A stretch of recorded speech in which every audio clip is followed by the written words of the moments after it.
BPSC 67वीं PT के तमाम अभ्यर्थियों का करियर सेपर पर स्वागत है। मैं हूं सुभाष पोद्दार।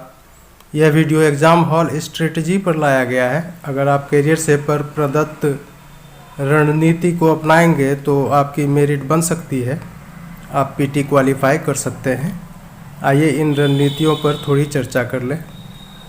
यदि BPSC 67th PT exam hall strategy, आप एग्ज़ाम देने जाते हैं तो प्रायः लड़कों का मन बहुत अशांत रहता है। ढेर सारे प्रश्न, उसको मेमोरी में लाना और भी कई तरह की बातें, इससे मन थोड़ा अशांत रहता है और ओवरऑल परफॉर्मेंस पर असर पड़ता है। तो उससे निपटने के लिए क्या कर सकते हैं वो देखिए। सर्वप्रथम आप बिल्कुल शांत और प्रसन्न चित्त रहें, अर्थात माइंड को स्ट्रेस नील की अवस्था में ले जाए, मतलब कोई स्ट्रेस माइंड में नहीं रहना चाहिए। ये हो गया पहला काम, ये करना है। दूसरा है क्या कि जो दिशा निर्देश दिया गया है एग्ज़ाम पर्पस से, उसके बारे में थोड़ा ध्यान रखना है। परीक्षा के लिए आवश्यक चीज़ें ही पास में रखें, जैसे blue black ball pen, admit card, Aadhaar card इत्यादि।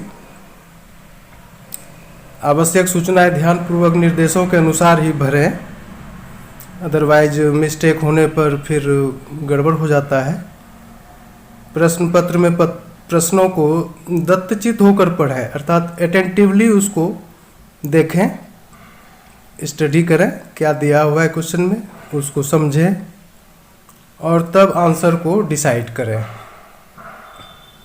आपके सॉल्व करने का तरीका होना चाहिए हल्के से भारी की तरफ। पहले हल्का प्रश्न को टच कीजिए, फिर उससे जो थोड़ा भारी है यानी मध्यम टाइप का है उसको टच कीजिए, फिर लास्ट में जो हार्ड क्वेश्चन है उसको। जिस प्रश्न का उत्तर आप 100% जानते हैं उसका गोला भरते जाएं। ऐसा नहीं कि बाद में भरना है, वो फिर मिस्टेक हो जाता है। और अगर 50-50 की स्थिति है तो उस प्रश्न पर थोड़ा समय दें, अपनी मेमोरी को ऑप्टिमाइज़ करें, यानी कि थोड़ा सोचें कि इसका आंसर क्या सही हो सकता है, थोड़ा सा माइंड पर दबाव देते हुए कि ये तो पढ़े हैं। तो इस तरह से मेमोरी को ऑप्टिमाइज़ किया जाता है और आंसर का डिसीजन लेकर उसका भी गोला भरते जाएं। अब देखिए, इतना काम होने के बाद जिस प्रश्न के आंसर को डिसाइड करने में मेमोरी काम नहीं कर रही है उन्हें छोड़ दें और ऐसे सभी प्रश्नों का गोला भरने में एक स्पेशल रूल अपनाएं, अर्थात कोई एक ऑप्शन चुनें और ऐसे सारे गोले भर दें। इससे फ़ायदा क्या होगा?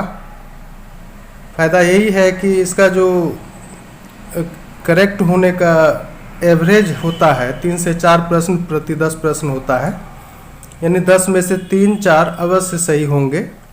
ये तुक्का आपके स्कोर को मेरिट तक लेके जाएगा, इसमें कोई डाउट नहीं है, क्योंकि नेगेटिव मार्किंग है नहीं। और अगर ऐसे प्रश्नों को आप सोच के मारेंगे तो उसमें गलती की संभावना ज़्यादा रहती है। और अगर किसी एक ऑप्शन को चुन के वो सारे गोले भर दें जिसका आंसर हम नहीं कर पा रहे हैं, तो इसमें श्योर है कि 10 में से 3-4 आपको सही आ जाएगा। तो इस तरह से आपके स्कोर को इजाफा करेगा और मेरिट बना सकता है। जो लड़के आसपास 2-4 नंबर से छूट जाते हैं उसके लिए ये बिल्कुल सही स्ट्रेटजी होगी। आप इसे अपना कर देखें, आपको फ़ायदा अवश्य मिलेगा। बहुत बहुत धन्यवाद।